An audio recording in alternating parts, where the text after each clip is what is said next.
Well, for it to be the cause of the universe, and not just some part of it, it would have to be outside of space and time, because it would have created space and time.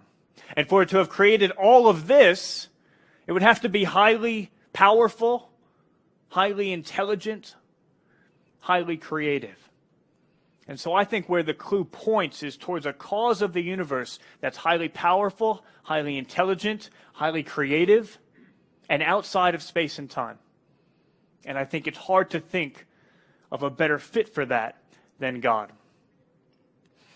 Think with me about a second feature of the universe that I think points in God's direction. Our universe is remarkably finely tuned for life.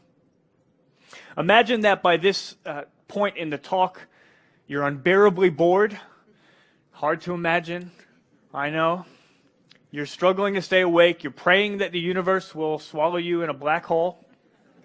And so you take out a deck of cards and you start to play poker with Michelle. And in the first 12 rounds of this poker game, Michelle gets 12 straight royal flushes. What should we think?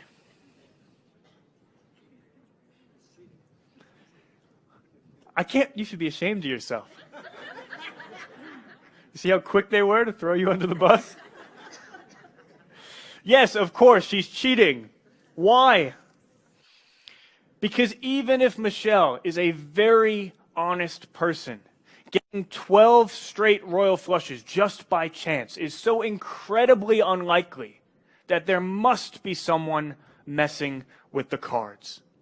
Now, over the last 35 years, the fine-tuning argument has suggested that we should come to a similar conclusion with respect to God. The universe we live in could have taken many different forms. And scientists have approached a consensus, not just Christian scientists, but scientists in general, that there are dozens of fundamental features of our universe that had to be precisely the way they are for life to be possible. Not just life on the planet Earth, not just life as we know it, but any form of life anywhere in the universe. To take just one example, the explosive force of the Big Bang right at the beginning had to be within 1 part in 10 to the 60th of what it was in order for life to be possible. In other words, the percentage difference that you could have while still accommodating the possibility of life is a 0, followed by a period, followed by 57 zeros, followed by a 1. If the Big Bang had been even the slightest bit weaker, gravity would have caused the universe to collapse back in on itself almost immediately, far too quickly for any form of life to develop. If the Big Bang had been even the slightest bit stronger, then the universe would literally have dispersed into thin air. Particles would have dispersed so quickly and wound up so far from one another that all we could have gotten would have been cold, simple molecules. Nothing like the sort of complex chemistry required for any form of life. That's just one example, and there are many more. The precision necessary for meeting some of these conditions, even on their own, can be compared to being blindfolded and having one shot with a super high-powered gun to hit a 1-inch target on the other side of the observable universe, almost 50 billion light years away, and hitting the target on your first try. Sir Roger Penrose, emeritus professor at Oxford in physics, he suggested that the overall precision necessary for life is less than 1 part in 10 to the power of 10 raised in turn to the power of 123. I would write out that percentage as I did before, but even if I were able to turn all of the matter in the universe into paper, I would still have far too little paper to write the number of zeros that would be required. Sir Fred Hoyle, the Cambridge astronomer, he compared the likelihood of life just on chance to a tornado that would blow through a junkyard and just by chance produce a perfect Boeing 747 airplane. These are the sorts of odds that we're talking about. How are we to explain these amazing coincidences? These royal flushes turning up hand after hand throughout the universe. I think we should come to the same rational conclusion. Someone got their hands on the cards and arranged the system. Someone designed the universe. And that someone would have to be old enough to be there at the beginning of the time to set the constants of the universe, powerful and intelligent enough to set them with incredible precision, and that someone would have to have a desire for human life, the sort of life capable of displaying virtue and love and capable of entering into a relationship.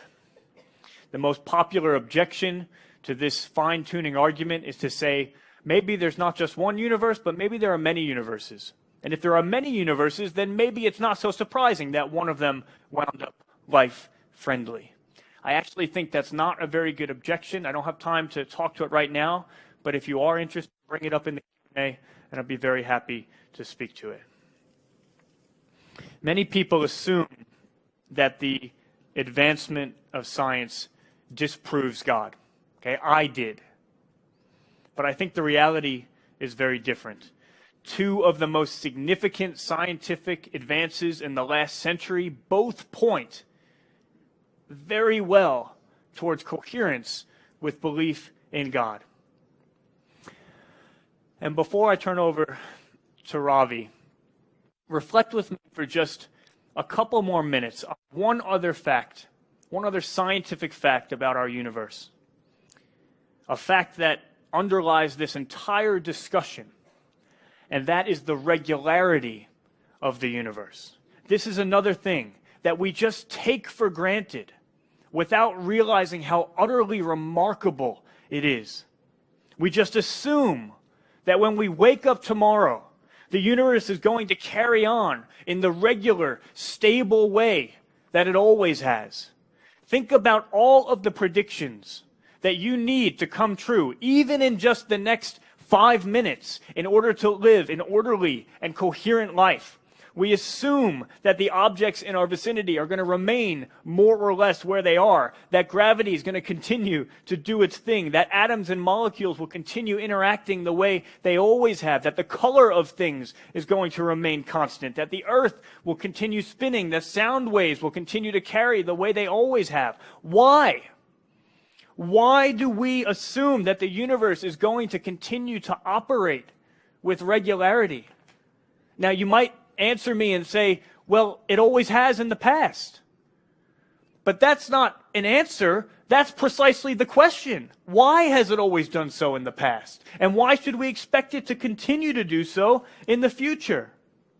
If I asked you to reach into a bag full of thousands of M&Ms, sounds pretty good right now.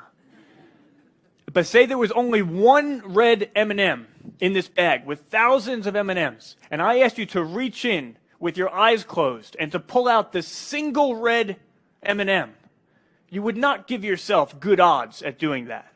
Why? Because there are so many other possibilities in the bag that are not red, and there's only one that is red. Well, the same is true when we consider the regularity of the universe. There are all sorts of crazy things that physics could do tomorrow, an infinite number. There are an infinite number of strengths that gravity could take. But there is only one way that it could stay the same, second after second, and day after day, and year after year. Every second, we are reaching into that bag blindfolded. And every time, over and over and over, we are pulling out that one red M&M. We are pulling out regularity. We just take for granted that the universe will, of course, continue to operate with regularity. The truth is, that's a great mystery. As Einstein put it, the most incomprehensible thing about the universe is that it is comprehensible. However, if God exists, then we have an explanation for the regularity of the universe. Because the universe is regulated by someone who cares for us deeply, and therefore designed the universe in such a way that we could live orderly and coherent lives that we could find meaning in. I believe God is the best explanation of the regularity of the universe that underlies the entire scientific enterprise. And so not only have I come to not believe that science disproves God, I've actually come to believe that only God proves science, because only God explains the regularity that underlies all of science. Now, this conversation about the relationship between God and science, God and the universe, it's one that the Bible encourages. It says, "For since the creation of the world, God's invisible qualities, his eternal power and divine nature have been clearly seen, being understood from what has been made." The Greek word there for "from what has been made" is poemasin. It's where we get the word poem from. And there are two things in the Bible that are spoken of as God's poem. We saw in that last passage that God's creation is spoken of as his poem. And then there's another passage of the Bible that reads, "For we are God's handiwork, created in Christ Jesus to do good works, which God prepared in advance for us to do." For we are God's handiwork. Another translation says, "For we are his masterpiece." That's the same word, poema, poem. We've been asking the question of whether the universe is the product of chance, undesigned, unintended, without purpose, or whether it is a poem, chosen, carefully crafted, deeply valued. But that is also a question that bears on every part of the universe, including every one of us. Are we, in Quentin Smith's words, from nothing, by nothing, and for nothing? Or are we a poem, uniquely designed by someone who loves us, uniquely designed for a purpose? If God designed the universe with the exact dimensions and the exact parameters and the exact regularity that was needed for you to come to exist, could it also be that he has good plans and good purposes for you that are as carefully, finely tuned as his fine-tuning of the universe? Is there a purpose to your life? Jesus answered yes to that question. He said, "You are designed for a life that is free of anxiety and regrets and shame and guilt, and a life that is absolutely full of love and joy and peace." The same question about the universe is also the question about our lives. Did we come from nothing, and are we headed for nothing? Or did we come from someone, and are we headed to someone? These are, I think, deep and important questions.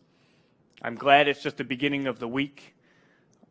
It's a privilege to be starting these conversations, and I hope I can talk with many of you throughout the next coming days. I'm thrilled for you to be able to hear from Ravi tonight, not only because of his brilliant mind, but because he always treats everyone he interacts with respect.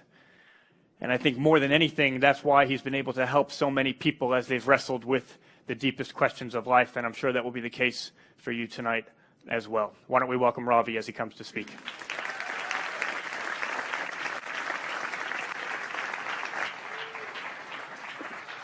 Okay, thanks.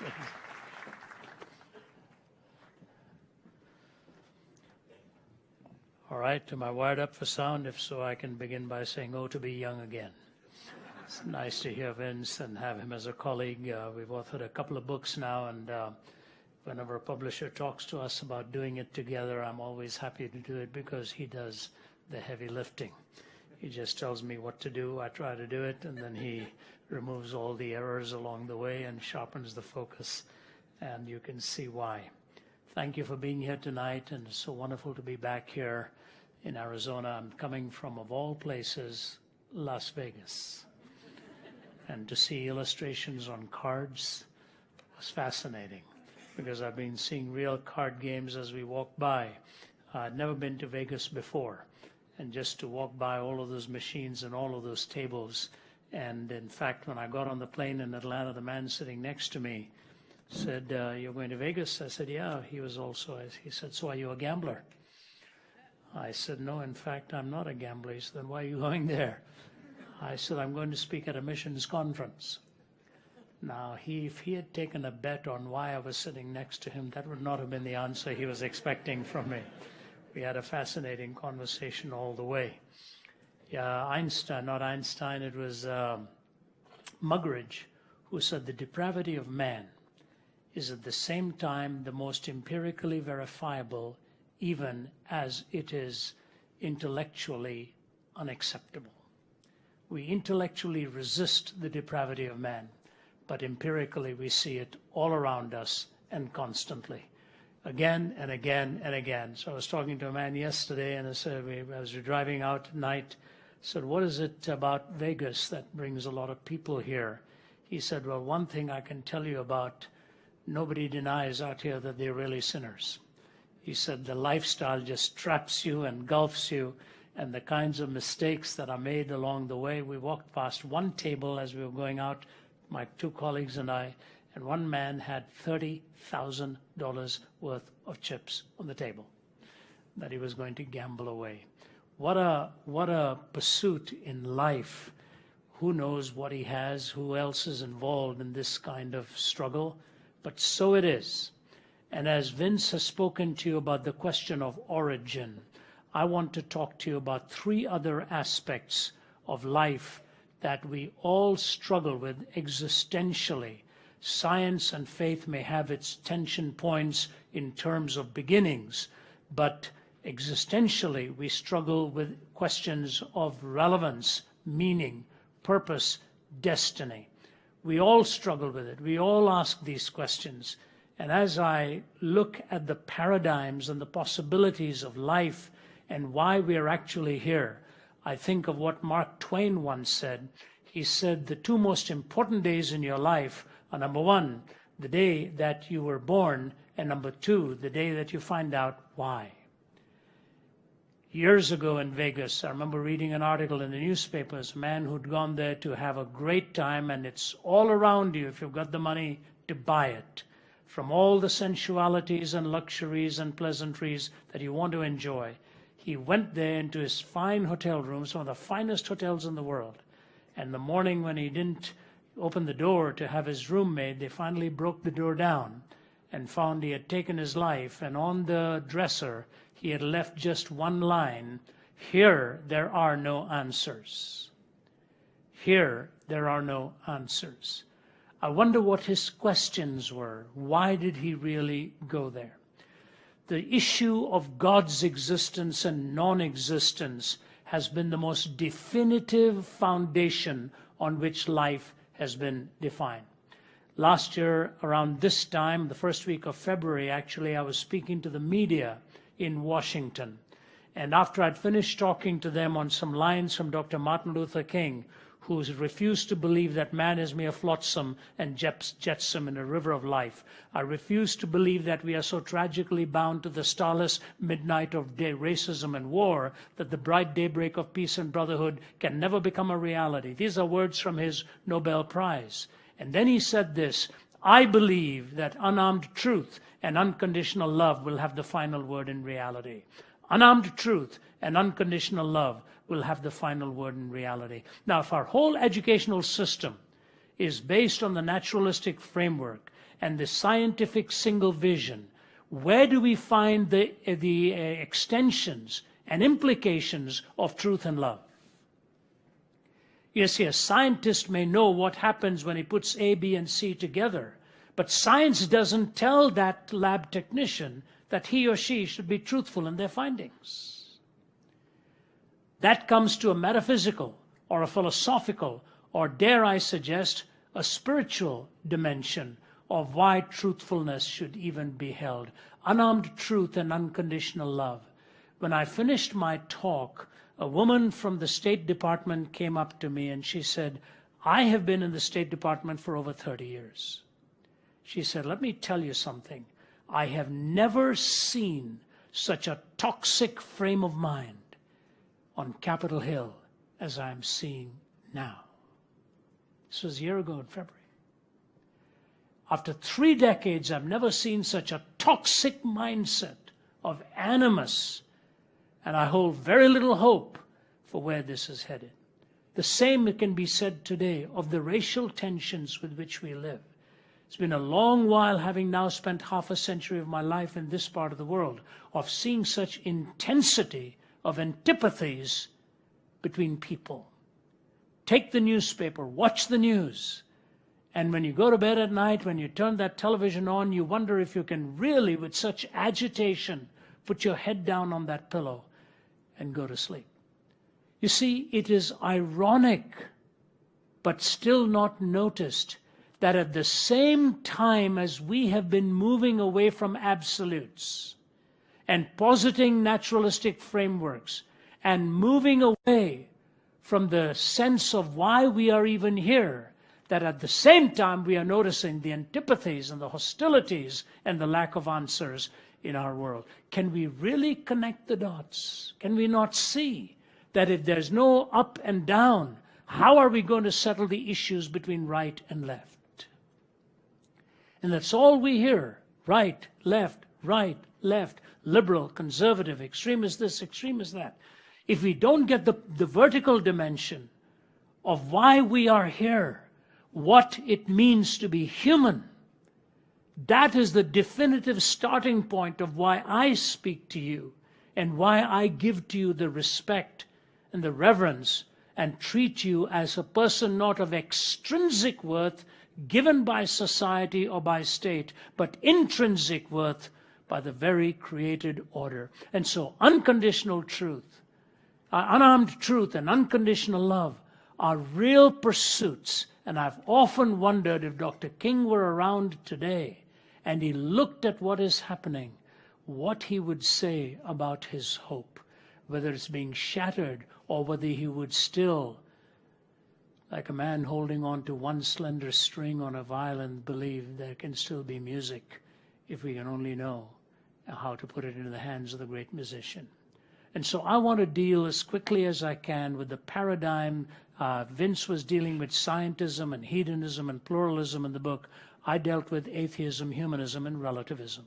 So let me just take the atheistic framework, since more and more it is becoming a paradigm for life, especially because of the likes of the Richard Dawkins, Daniel Dennett, Sam Harris, and so on. The several other authors of recent vintage have been writing in that quite vociferously and quite confidently. Between 1844 and 1900, there lived a man who was the son of a pastor, and both of his grandfathers were in the ministry. But somewhere along the way, with his lifestyle and so on, it's not too certain with his biographical data, but the idea is that somewhere, some biographers believe he'd contracted venereal disease, and ultimately in the last 13 years of his life spent moving between sanity and insanity. I'm talking about the brilliant man and the brilliant mind of Friedrich Nietzsche. So raised in this parsonage, and both of his grandfathers, both sides were in the ministry, but he chose to reject God and popularize the phrase, God is dead. But I want you to notice the honesty and candor with which he asked the implications of his own conclusions. Have you not heard of that madman who lit a lantern in the bright morning hours, who ran into the marketplace and cried incessantly, I'm looking for God, I'm looking for God. As many of those who did not believe in God were standing together there, he excited considerable laughter. Have you lost him then, said one. Did he lose his way like a child, said another. Or is he hiding? Is he afraid of us? Has he gone on a voyage or emigrated? So he shouted and shouted, and they laughed him, and he was laughed to scorn. But the madman sprang into their midst and pierced them with his glances. Where is God? He cried. I'll tell you, we have killed him, you and I. We are all his murderers. But how did we do this? How were we able to drink up the sea? Who gave us a sponge to wipe away the entire horizon? What did we do when we unchained this earth from its sun? Whither is it moving now? Whither are we moving now? Away from all suns? Are we not perpetually falling backwards and forwards, sidewards and in all directions? Is there any up or down left? Are we not straying through an infinite nothing? Do we not feel the breath of empty space? Has it not suddenly become colder? Is not more and more night coming on us all the time? Must not lanterns now have to be lit in the morning hours? Do we not hear anything yet of the noise of the grave diggers who are burying God? Do we not smell anything yet of God's decomposition? God's too decomposed, and he is dead. He remains dead, and we have killed him. But how did we, the murderer of all murderers now, how do we compose ourselves? That which was holiest and mightiest of all the world has possessed has bled to death under our knives. Who will wipe this blood from us? With what water can we purify ourselves? What festivals of atonement, what sacred games will we now need to invent? Is this not the greatest of all deeds, too great for us? Must we not now ourselves have to become God, simply to seem worthy of what we have done? There's never been a greater deed, and whoever is born after us for the sake of this deed will be part of a larger history than all history hitherto. Here the madman fell silent, and again regarded his listeners. They too were silent, and they stared at him in astonishment. At last he threw his lantern to the ground, and it broke and went out. I come too early, maybe. My time has not yet come. This event will take time. And lightning and thunder require time. The light of the stars require time. Deeds require time. This deed is still more distant from them than the distant stars, and yet they have done it themselves. It's been related further on the same day that the madman entered diverse churches and there sang a requiem, Aeternam Deo. Let out and quieted, he is said to have retorted each time, what are these churches now, if they are not the tombs of a dead God and the sepulchre of a dead God? I remember in my few days at Cambridge, my professor of philosophy, Don Cupid, who was one-time Anglican priest turned atheist. And he would look out of the window and point to some of the spires there in that beautiful King's Parade in Cambridge. And he would point it and say, this is what we once believed. We no longer can bring our minds to believe it. And ironically, he was an Anglican minister turned atheist. My professor of quantum was John Polkinghorne, who was an atheist turned Anglican minister, and now travels around speaking one of the leading quantum physicists of his time.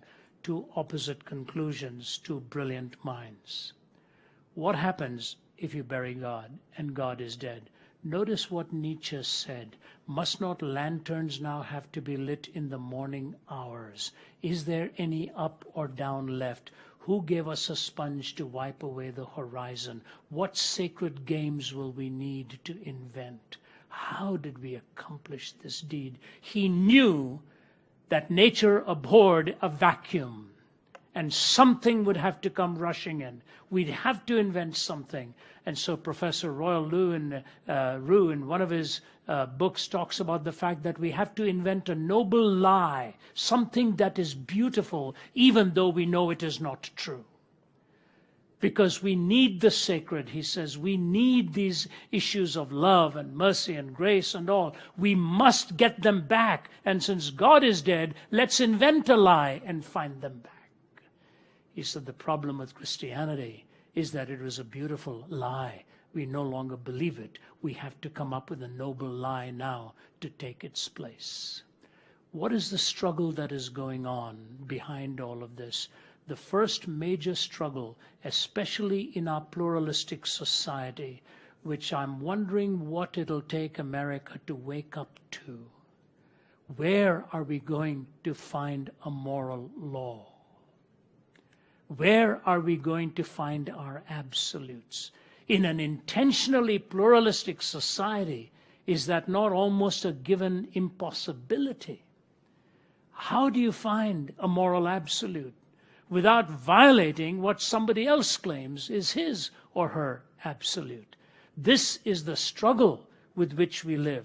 Kai Nielsen, the Canadian atheist, put it this way: we have not been able to show as atheists that reason requires the moral point of view, or that really rational persons, unhoodwinked by myth or ideology, need not be individual egoists or classical amoralists. Reason doesn't decide here. The picture I am painting for you is not a pleasant one for me. Reflection on this actually depresses me. Pure, practical reason, even with a good knowledge of the facts, will not take you to morality. This is an atheist talking. Pure, practical reason will not take you to morality. Bertrand Russell admitted that even though he lived in that naturalistic framework, he could not live as though ethical values were merely a simple matter of personal taste, and he found his own views quite incredible, he says. Those were his words. I find my own views quite incredible. I do not know what the solution is. Richard Rorty says this: if moral imperatives are not commanded by God's will, and if they are not in some sense absolute, then what ought to be is a matter simply of what men and women decide should be. There is no other source of judgment. Nietzsche himself made the comment, when we killed God, ethics died. When one gives up the Christian faith, one pulls the right to Christian morality out from under one's feet. This morality is by no means self-evident. Christianity is a system, a whole way of viewing things thought out together. By breaking its main concept, the faith in God, we break the whole. It stands or falls with faith in God. This is Friedrich Nietzsche talking. That was his quote. I had the privilege of spending time with Malcolm Muggeridge just about 7 months before he died. It was always a longing of my life to meet the man. I don't know if there was a more brilliant linguistic expert in journalism in Britain than him. It's a toss-up, they say, between him and G.K. Chesterton. But as we spent that whole afternoon together enjoying a lunch, we were walking together, and he was talking to me about his time in Russia, especially watching what Joseph Stalin had done, and the hours that he spent with Svetlana Stalin on the production of the BBC production on the life of Joseph Stalin. And we were talking about it. He said, you know, he was a believer in God at one time. I said, yes, I'm aware of it. And then he lost his faith in God.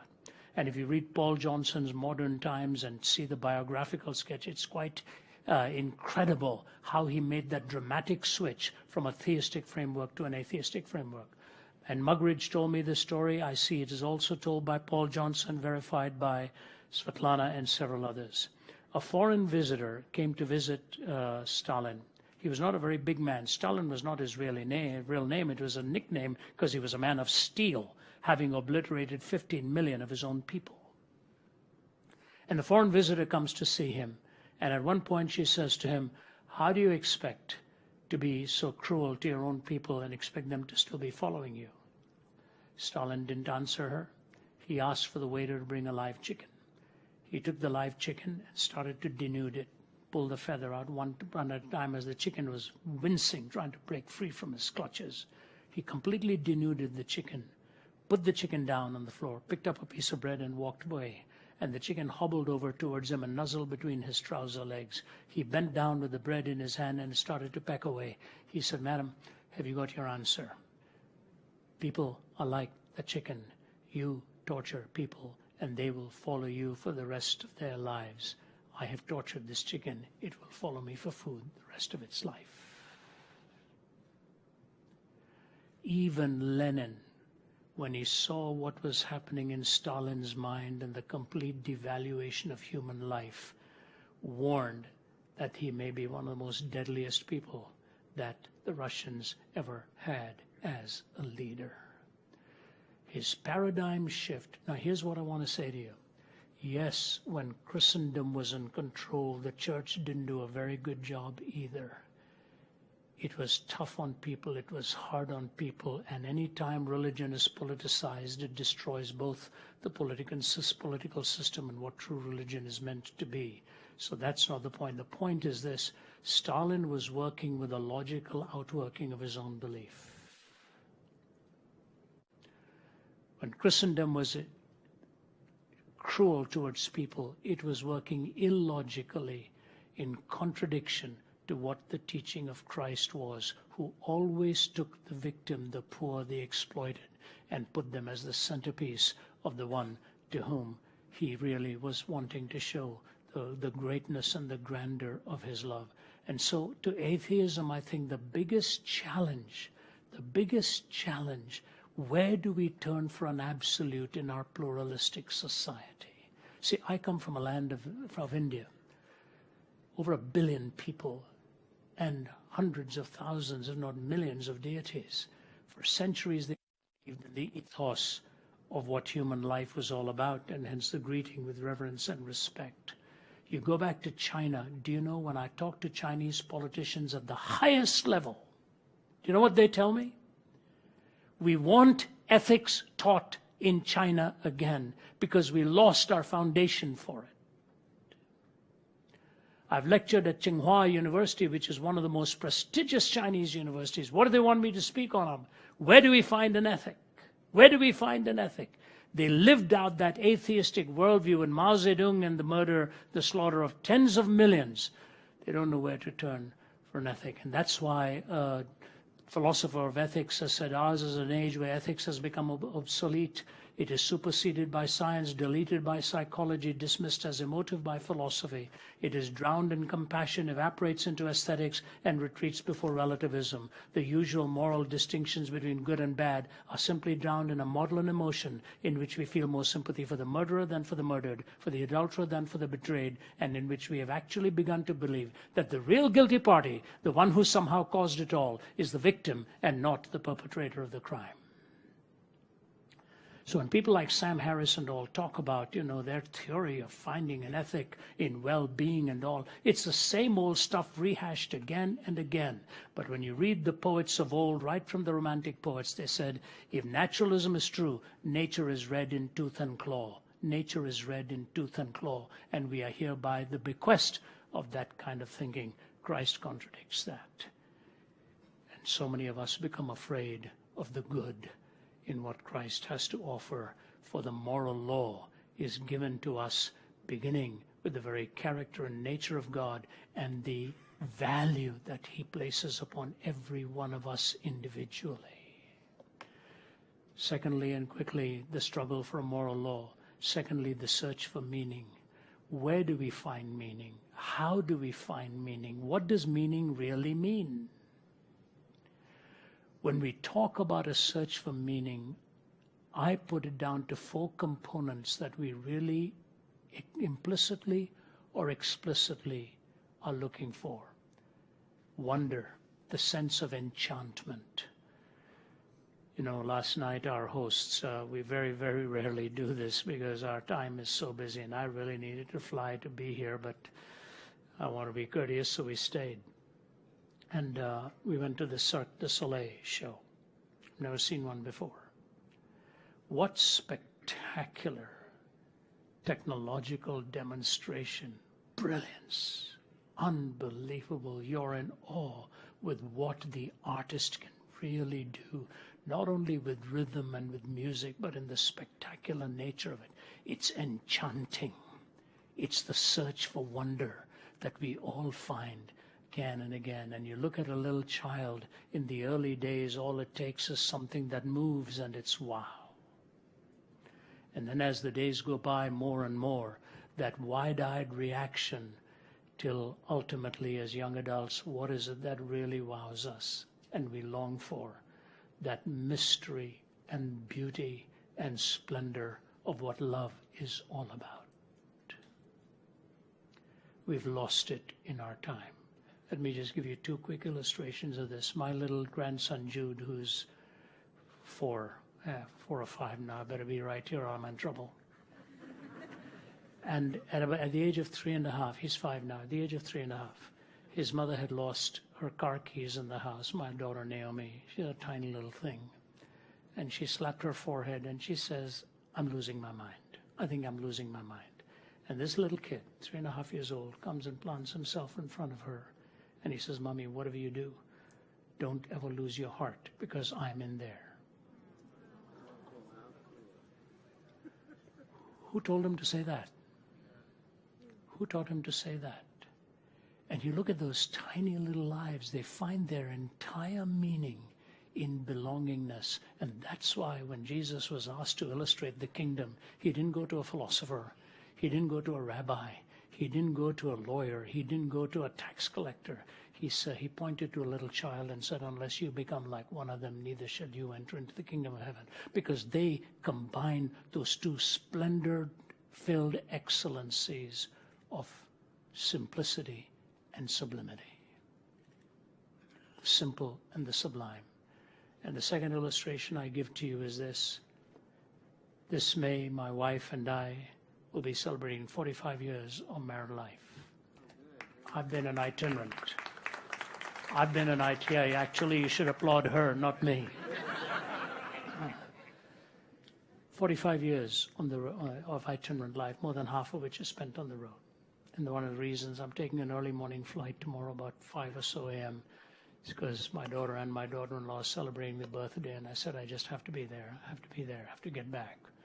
And as I look back of all the marvelous experiences I've had in life, of seeing practically so much of the world, and being with people of great power and influence, I still find my fulfillment in coming back home where I know I am loved without any credentials claimed.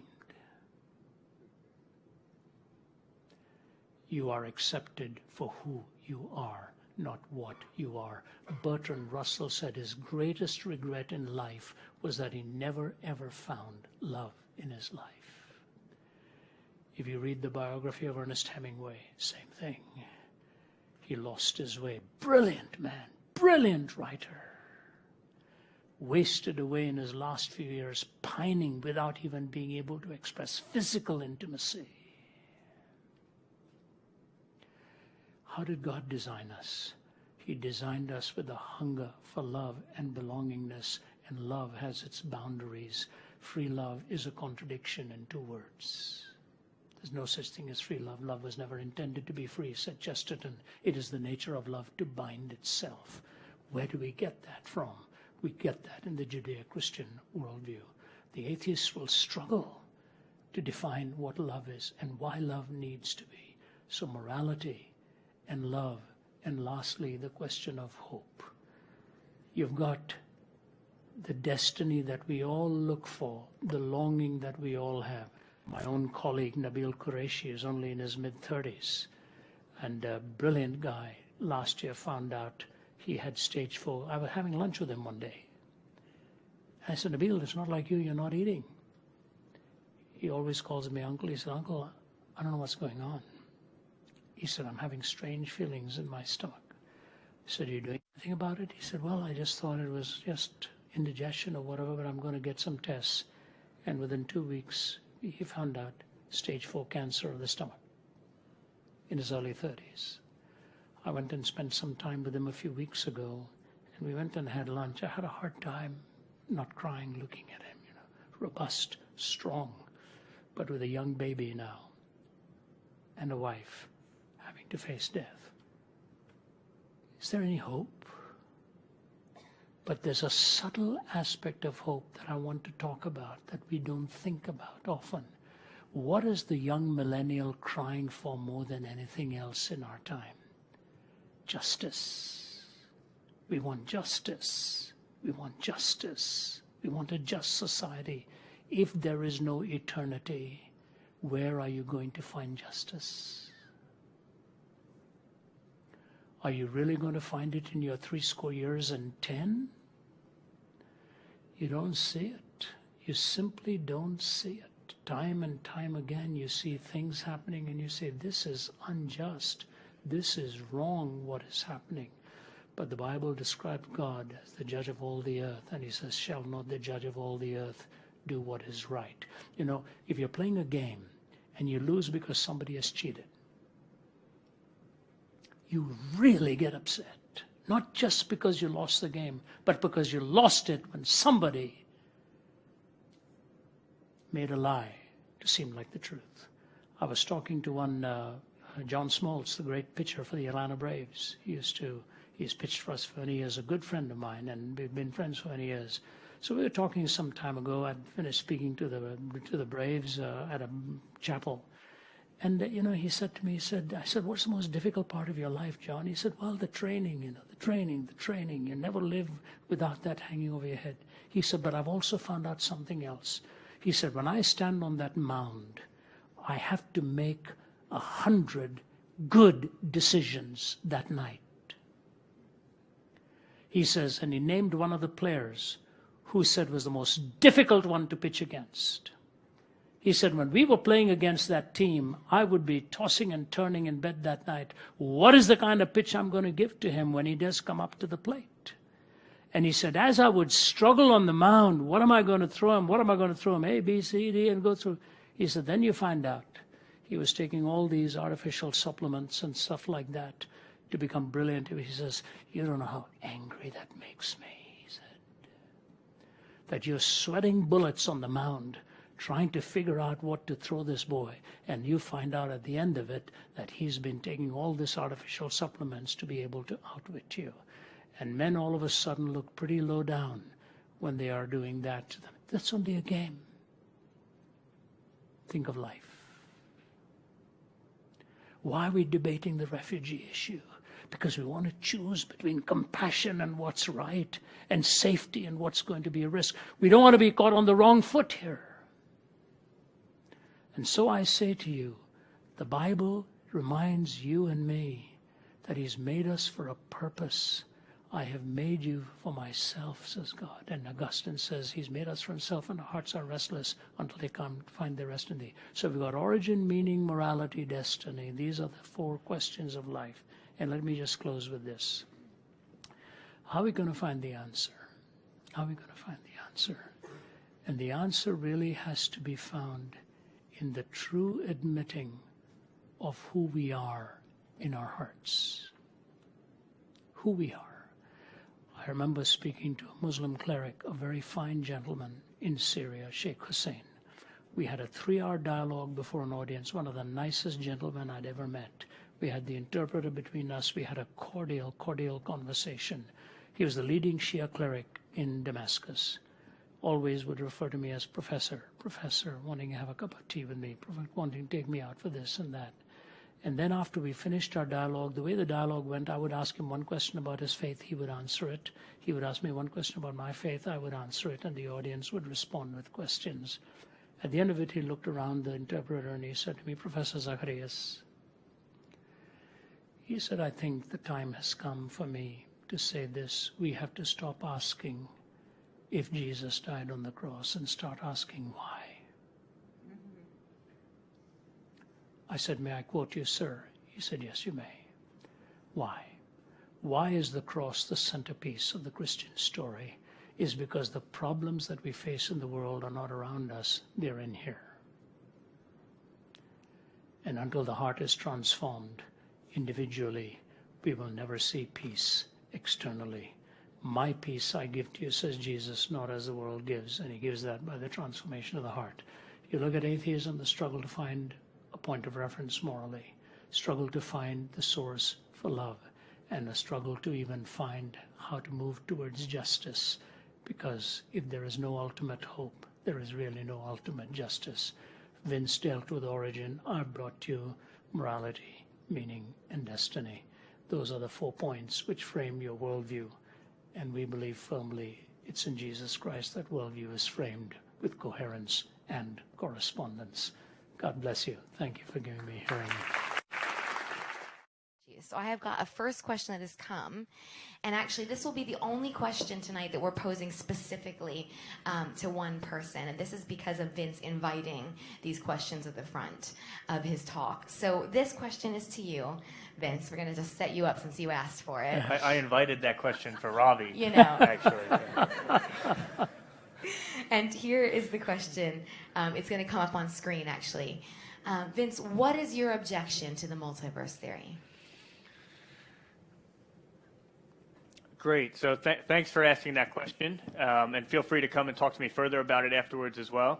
Here's my thinking about the multiverse objection, and just to remind everyone, because not everyone may spend most of their days thinking about multiverses, the objection is, let's say there are many universes and not just one. if that's the case, then maybe it's not so surprising that one of those universes, just by chance, wound up friendly for life. And so maybe we don't have to conclude that God designed the universe. Maybe it just came about by chance, but there are many universes, and one of them wound up friendly for life. The first thing that I would say in response to that is that although we have a hypothesis from some that there are many universes, we don't have compelling evidence where we actually have that conclusion. However, let's just assume for the sake of argument that someone was able to show you that, yes, there are, in fact, many universes. I still don't think that objection works, and here's why. I said initially that Michelle was playing poker. Let's say Michelle was playing poker with my colleague Thomas. She got 12 straight royal flushes. We all said she cheated. She turns to me and says, "No, Vince, you've got it wrong. Wait, I didn't cheat. What you don't know is that actually me and Thomas play poker all day, every day, and we have for the last 20 years. We've played many, many, many hands of poker." If Michelle told me that, and if I had reason to believe her, should I change my conclusion about her cheating? And the answer is that I shouldn't. And the reason is because she hasn't told me anything about what happened in all of those other hands of poker. For all we know, she's been getting 12 straight royal flushes several times a day for the last 20 years, just further confirming the hypothesis that she has cheated. So we can't actually show that there's a multiverse, but even if we could show that there's a multiverse, we certainly can't show what all those other universes are and whether or not those universes are friendly to life. So the multiverse is neutral between the hypotheses. For all we know, if there are many other universes, maybe many of them are friendly for life, and that would just further confirm the fact that there's a designer. One of our colleagues, John Lennox, actually once quipped when he was asked, "Do you think there are many universes? Do you think there's a multiverse?" And he said, "I've heard rumors that there's a heaven." So we have a powerful creative God. Maybe he's created very interesting things, but maybe those things would be friendly to life as well. Those are a couple thoughts on the multiverse, but happy to talk more about it after. Great, thank you so much. And we want to go ahead and prioritize the question from the floor right now. On the idea of, like, if there is no, like, moral ground, is having a moral ground or making up that divine lie a sense of controlling everyone here? Like, if we were to all believe one law or lie, it's almost a method of control. Having a pluralistic society in which everyone can believe different things is a sense of freedom, and by taking that away, you are chaining yourself to that lie. And so I was wondering what you thought about that. Great question. Am I right for sound here? By the way, I remember asking John Polkinghorne that same question about a multiverse theory. And then typical Englishman, he had just one line. He said, "Let's be sure what we are talking about. Pure speculation." That's it. That was his answer in the whole room. He just didn't even want to move into any other discussion on something that was so speculative. Your point is well taken, and it can be. The fact is that, may I stand? It's easier on my back if I stand. I've often said that when you talk about morality and culture, there are three types of cultures in which we live with morality. One is called a theonomous culture, where we assume that the moral law of God has been poured into our hearts in such a way that there's a homogeneity to our thinking, not to kill, not to lie, not to steal, and all of that. In the earlier days, they would call that common law, and we would talk about that as a theonomous culture, theos, God, nomos, law. We don't really believe in that anymore. We don't believe too many truths to be self-evident. So then we go to a heteronomous culture. A heteronomous is really the kind that you're talking about here, where a handful at the top will dictate it to the masses below and control them by that. Some religions follow that heteronomous, heteros meaning another, and nomos meaning law. There's another law being enforced upon us, and across history, virtually every religion has abused that privilege and punished its people for it. So we don't lean towards a theonomous or a heteronomous culture. We lean towards, as Christians, what is an autonomous, autos meaning self, and nomos meaning law. In the beginning of the created order, there was only one prohibition, not to eat of the tree of the knowledge of good and evil. However you want to explain that, what it boils down to is this: don't play God. Don't become the definer of good and evil. And in the day that you start autonomously defining good and evil, you actually end up playing God and end up enforcing your law upon everybody else, and you move towards heteronomy or some kind of theonomy. When Jesus came into this world, the law keepers were very tough. They were tough on society. They wanted to kill the one in adultery. They wanted to make the Samaritan the outcast. And it is fascinating how he took those outcasts and put them at the centerpiece of his illustration to show us that we could not use law to obliterate their humanity and bring instead mercy and grace to it. So when the Bible talks about Moses coming with the law and Jesus coming with truth and grace, what God has given to you and me is the prerogative of our choice and our self-determination. If I use my law with which to enchain somebody else and enforce it in ways that they do not want it, then I'm using it the way that you're talking about. God gives us the freedom to choose or not to choose, but he does not give us the freedom to change the consequences of that choice. The entailments follow for that choice. You cannot choose A and ask for the consequence of B. A has its logical entailments and its logical outworkings. So that's why we are free to choose, but we cannot be free to choose alternative consequences because there is a logical connection between the choice and the entailments. That, I believe, is the difference in the Judeo-Christian worldview, which gives you the freedom to believe or not to believe, but it does not give you the freedom to change the consequences that are linked to the choice made. Thanks. You're welcome.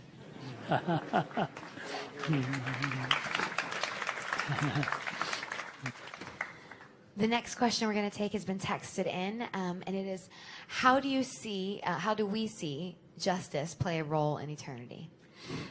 Go ahead, Vince. You're good. I'll say something and jump in, Ravi. It's one of the things that's most attractive to me about the Christian faith. Pascal, one of my favorite theologians, he said we should convince people first that Christianity is attractive and then show them that it's true. Both of those things are important, the truth of it and the beauty of it.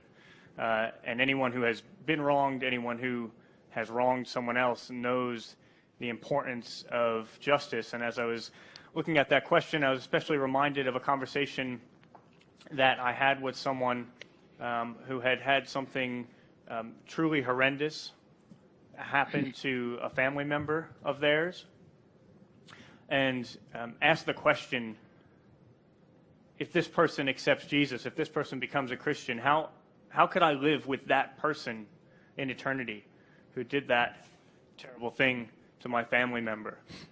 And my immediate thought was to say there's a significant sense in which you won't.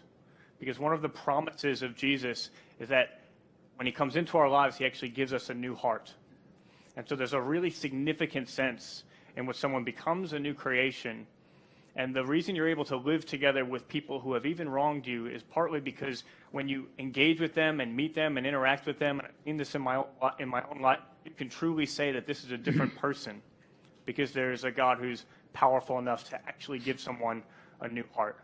This question of justice is so important, and so often, I think, in our culture, we don't like to talk about the word sin. It's kind of a taboo word, and we like to think that we're pretty good. We like to compare ourselves. I know my tendency is to compare myself to whoever's done the worst thing on the 6 o'clock news, and in comparison to them, I look pretty good.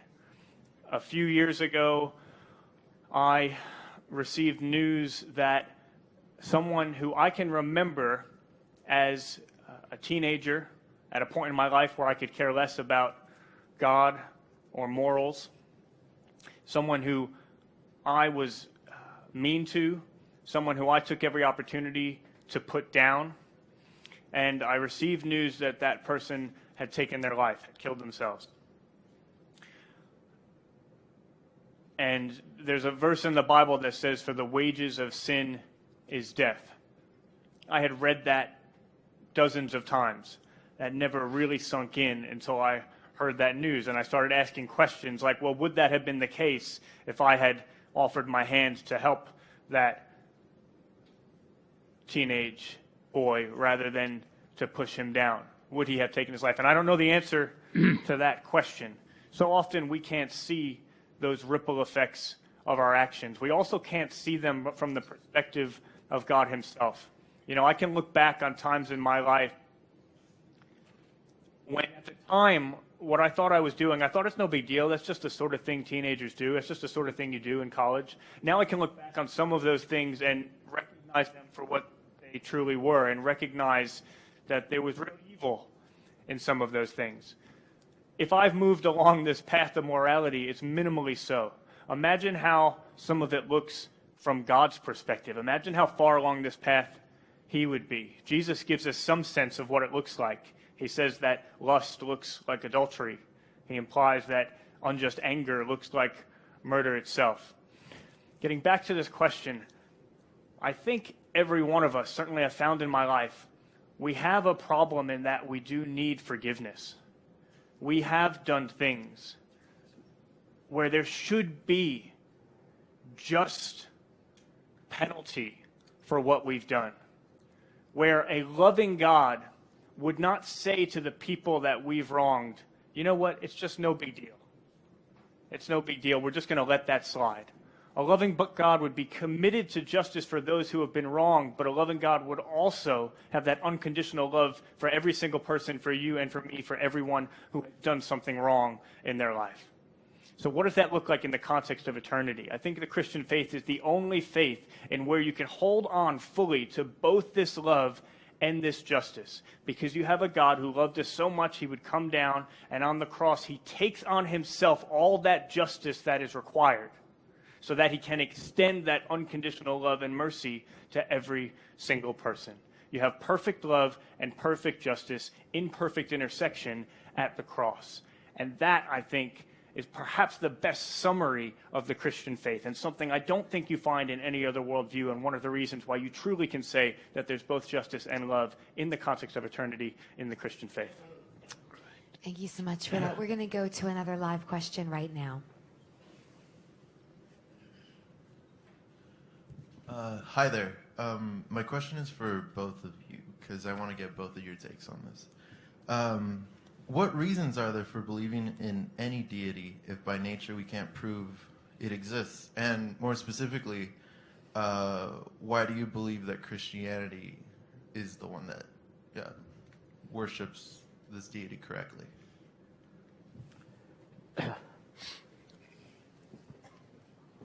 I could go either way, start with either of them. Let me give you a quick take on the first part of it and the second take on the person of Christ. And by the way, it's a great question. I think it's the most defining question and probably the most important question you're ever going to ask in life. More consequences for your life will follow from that than anything else. 3 quick stages for the first question. No matter how you cut down physical, concrete reality, no matter how you section it down, no quantity in this world explains its own existence. It has to ultimately go outside of itself to explain its existence. That's the first thing.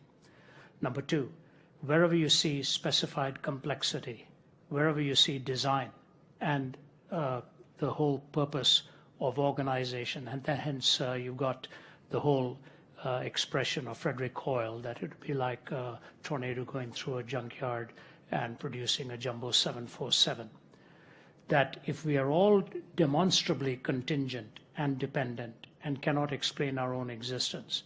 Number 2, wherever you see specified complexity, you always assume a designer. If I were to argue for you that a dictionary developed because of an explosion in a printing press, you would never buy that because of the complexity of it. So in our experience, we are contingent. We have not caused ourselves. In our experience, we see design. We always have to point to a designer. And number 3, if you look at the very person and work of Jesus Christ, And so let me take the last part of it as the most important one on why I believe Jesus Christ to be the only way. When you take the 4 questions of life, of origin, meaning, morality, and destiny, and put the 2 categories for truth, correspondence and coherence, and take the 3 tests for truth, logical consistency, empirical adequacy, and experiential relevance. You've got 1, 2, 3. All right? The fact of truth, the correspondence, coherence theories of truth, logical consistency, empirical adequacy, experiential relevance. You put the questions of origin, meaning, morality, and destiny to any worldview, any of the major religious worldviews, you will find only in the teaching of Jesus Christ that you find there is a correspondence to reality and a coherence to his answers. I don't want to get into other worldviews here and try to put some of them down, but let me just take one simple explanation, for example, on the death of Jesus Christ and the cross. If you go to the Islamic worldview, they will answer your question on how you attain paradise. And the answer is your good deeds have to outweigh your bad deeds. That's classic Islamic doctrine. If you go to the Gita or the Mahabharata or the Hindu scriptures, and you ask them, how do you attain nirvana? The answer is in the payment of your karma. You always have to pay. Whether it's Hinduism, Buddhism, all pantheistic worldviews, one thing they all believe in is the karmic law of cyclical, every birth is a rebirth, and every birth pays for the previous one. When you go through that very issue, from whether it's Islam or whether it's a pantheistic worldview, and you come to the teaching of Jesus Christ and the centrality of the cross, both of those worldviews, all of those worldviews, are ultimately looking for grace and forgiveness, but they're not offered. They're not offered. I wrote a book on an imaginary conversation between Krishna and Jesus and new birth or rebirth. And if you read the Gita, for example, one of the things that Krishna is talking about is the sacrifice. We need the sacrifice. We need the sacrifice. And I've asked Hindus on that, have you found it in there? And the answer is no. So when you talk of grace and forgiveness, which of us doesn't need it? We all need grace. We all need forgiveness. And that's why I believe the cross to be the centerpiece. So Jesus describes my human condition. He provides for my malady. And in the perfection of his life and the resurrection from the dead, you see that coherence and correspondence that is not found anywhere else in any other worldview teaching. In fact, the questions we ask make Jesus' answers look even more persuasive and more compelling, because those are the very things we look for. And if you take the simple passages of Scripture from the John 3:16, for God so loved the world that he gave his only begotten Son, that whosoever believes in him should not perish but have everlasting life, a handful of words, just a handful of words. The beginning is filial. We have a relationship. The reception is conditional. Whosoever believes in him. The range is eternal, but behind it all, it's legal. There is a moral law at work. And that is provided for in the gospel story. So when you move to the contingency of our existence, the specified complexity of our existence, and the historic demonstration of the person and work of Christ, and you see the answers of Jesus, you take the question of origin, meaning, morality, and destiny, apply the tests of truth. He's the only one who answers the questions with correspondence and coherence. I'm absolutely convinced of that as one who has studied world religions for most of my life now. But I'll also like Vince to put a footnote to that if you care to. Yeah. Sure. So I'll just try to keep my answer brief, but just share it with you by way of saying a bit about my story. I was first challenged to begin reading the Bible in college by some friends I had made on the soccer team I was playing on. And when I began reading through, I would cross things out and add things. And I used to write a big BS in the margin wherever I disagreed, not to denote good passages for Bible study, unfortunately. I continued reading, and I got past the Gospels about Jesus' life, and I got into the book of Acts, and I started seeing all these words about persuading and convincing and debating and even proving. And I realized that this is a faith that was intellectual. The followers of Jesus were standing there and debating people from all different worldviews. And then I read that it said God provided confirmation for all by raising Jesus from the dead. And then I continued to read on, and I got to a book called 1 Corinthians, written to the Corinthian church.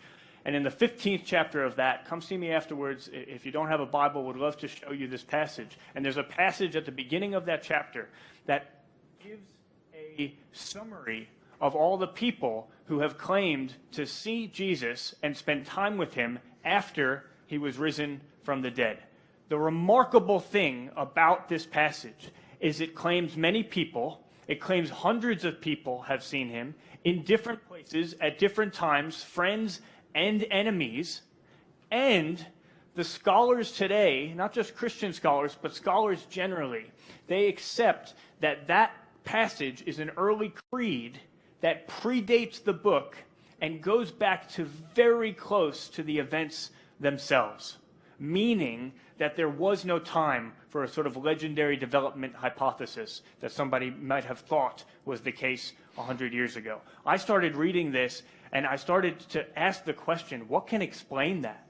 What can explain the fact that there appears to have been hundreds of people who were walking around very shortly after Jesus' death?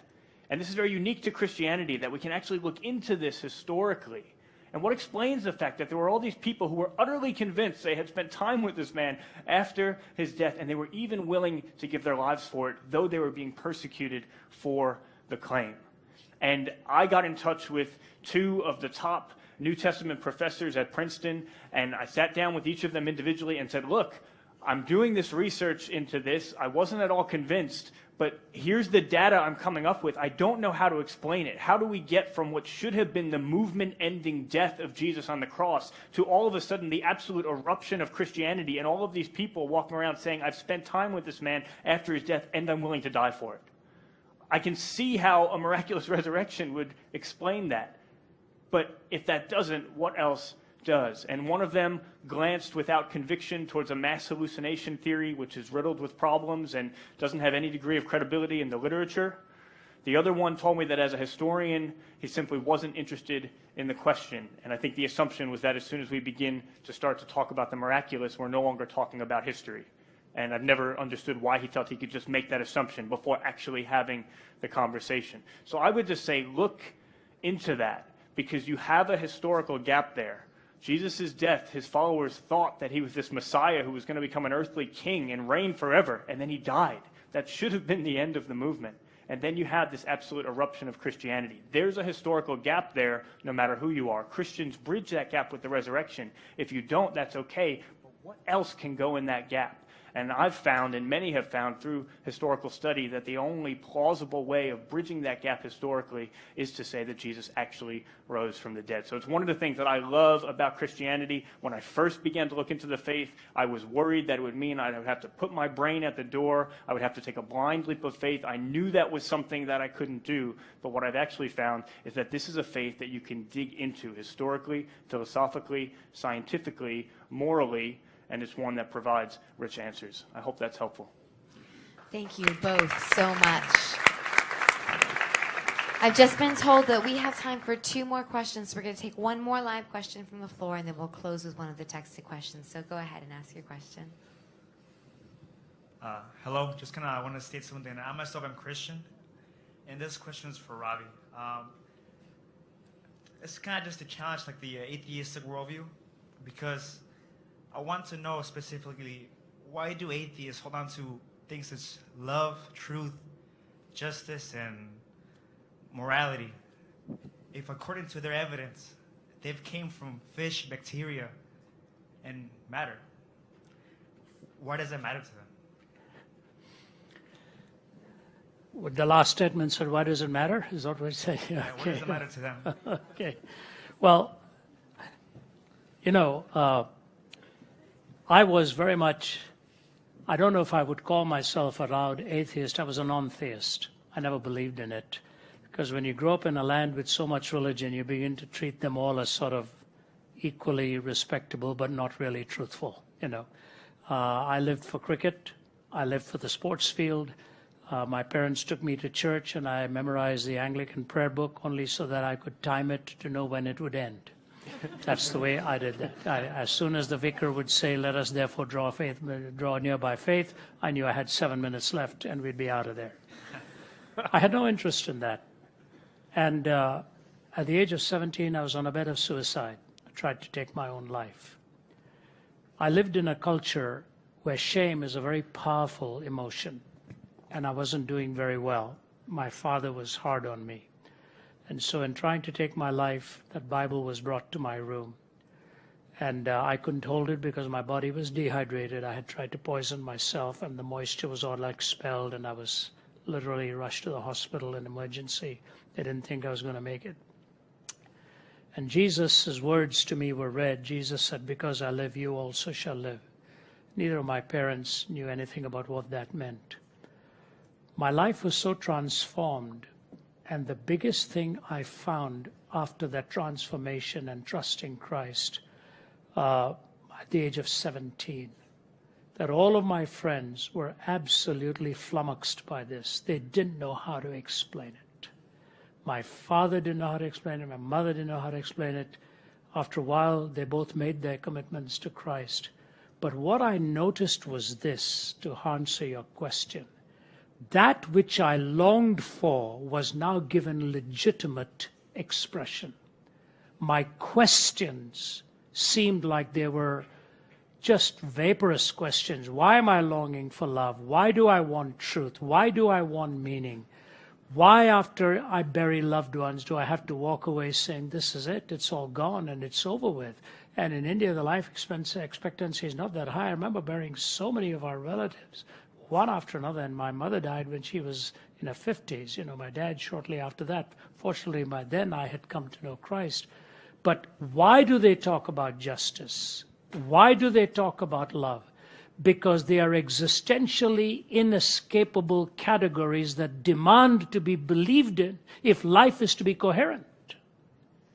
Otherwise, life is completely incoherent. Not only is there, why do we come to university? We are supposedly looking for unity in diversity. That's what the university is all about.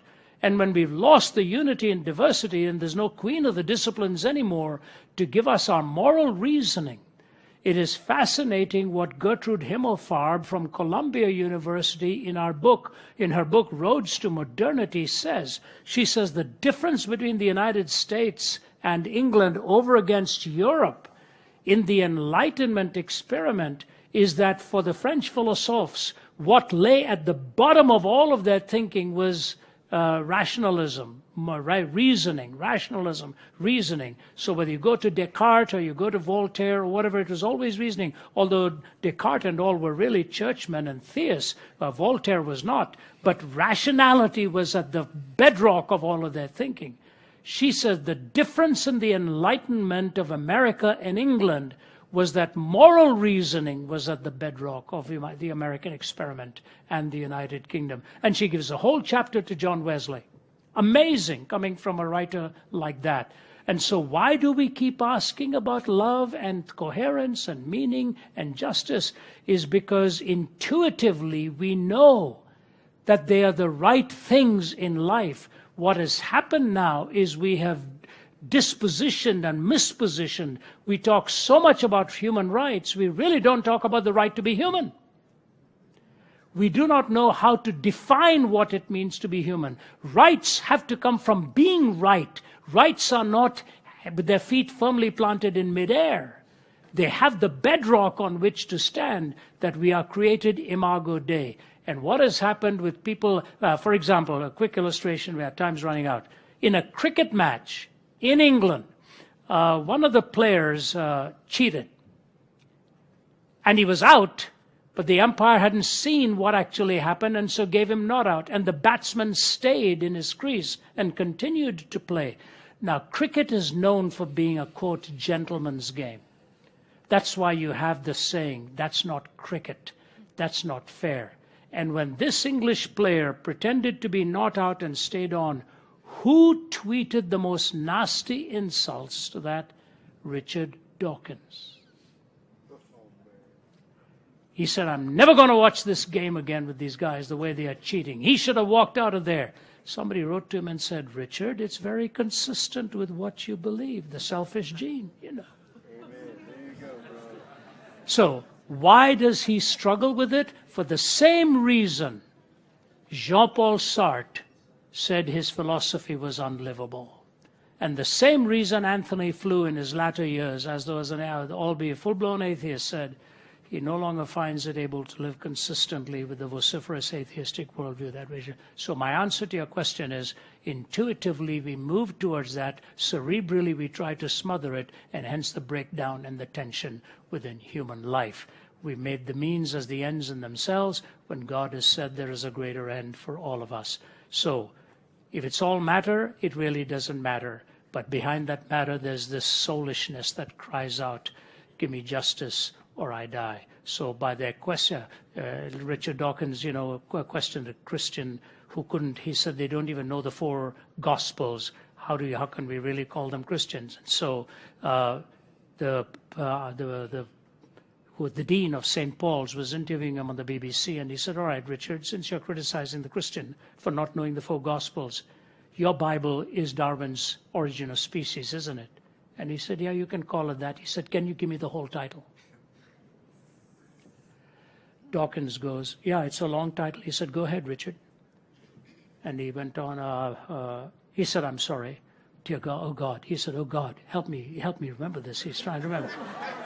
The ultimate proof of the sovereignty of God is even an atheist had to call upon him to remind him of the title of a book that said it caused him to disbelieve in him. So there you have it. Okay, all right.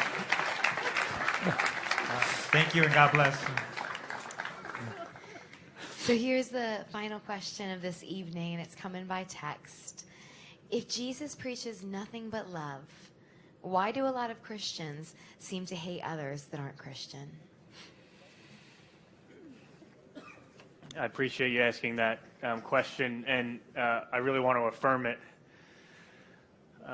First, the first half of it, Jesus preaches unconditional love.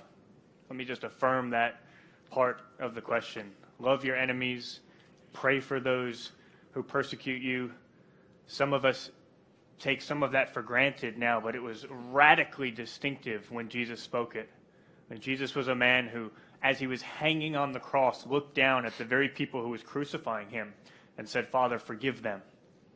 Okay, that's the man that I follow. He said, do to others as you would have them do to you. The golden rule. Again, we take that for granted at times in the context of our culture, but that is radically distinctive to Jesus' words. The closest you can find in history to that is when Confucius said, do not inflict on others what you do not want inflicted on you. That's radically different. One of my colleagues says that's the difference between not punching someone in the face and building someone a hospital. Do to others as you would have them do to you. A radical ethic of love for every single person. So I just want to affirm that. Why do a lot of Christians seem to hate other people? We're broken. We're sinners. I have things going on in my life just like you have things going on in your life. I'm distracted so often. I'm caught up, concerned about whether I'm going to make a mistake when I'm up here in front of all these people. I'm not thinking about the way that I should love the person who's coming through the door and needs a warm greeting, that evening. We put our hands up and accept that as Christians, that we are sinners in need of forgiveness. The Christian community has become my family. Family is such a blessing. I'm so grateful for it. I have seen the very best of community in the context of Christian community. Jesus talks about the fullness of life. The Bible tells us that we're intended for a life of love and joy and peace and patience and kindness and generosity and faithfulness and gentleness and self-control. When those things characterize a community, and I have seen that in the context of the Christian community, it is utterly, utterly beautiful, and you feel at home. I don't know if you have one place in the world where you feel most at home. You feel at home in the context of that community precisely because of that unconditional love of God. That you know each other person in that community does not put upon you because of your achievements or what you merit or how deserving you are, but simply because you are a child of God, simply because you are created by Him. That's a beautiful thing. But I have also seen Christian community that's broken and that is unhealthy. It is my family. And so I want to say this in full sincerity. If you are here tonight and you have been wronged, you have been hated by a member of my family, of the Christian community, I am sorry. And please, will you forgive me? Will you forgive my family for that? That is in absolute contradistinction to the person that we follow. And I just absolutely hope, if that is the case for you, would you please give us a second chance? Because I have seen community that is home and that has purpose and that is loving as Jesus intended it to be. Why don't I turn over to Ravi and let him speak to this question as well? I think I'll just make it as a closing statement, Michelle. You've all been very patient with us, and thank you so much for coming. I think I was here about 7 or 8 years ago or something, and we were in one of the arenas there, and nice to be back at this stage of my life. I don't know when I go back anywhere, but I just can only commit to so much. I was sitting here thinking as Vince was giving that answer, I meet people that talk to me privately, and they will hold some pretty key positions in life. I remember one African president putting his arm in mine as we were walking and talking about how his whole country was just falling apart, completely falling apart, and they had no answers. And I'm sitting here looking at the United States and what we are going through. I was in Russia a few weeks ago, and a man took me out for breakfast, and he said, I'll tell you something as a Russian. I always had hope for the future of this world because of America. My whole hope was based on America. He said, now I've lost that hope. And here's what he said in his broken English. They don't think rightly there anymore. They don't think rightly there anymore. Imagine if tomorrow both sides of the aisle's leaders said, let's get together for a morning of prayer and conversation. And let's try to find what's best for this nation and abide by the rule of law and let a sovereign God be in control, and we move forward to build this nation rather than with all the vitriol and the hate. Imagine what it would do to this nation if that happened. But why do we hold out such little hope for something like that? It's because the heart seeks power and control and is desperately wicked. A Pakistani man who was a medical doctor came to Christ. I said to him, how did it happen? He said, I walked into a church meeting in Islamabad, and he said, I hated Christians and I hated Christianity, but a friend of mine took me, and just to satisfy him, I went. He said, I just didn't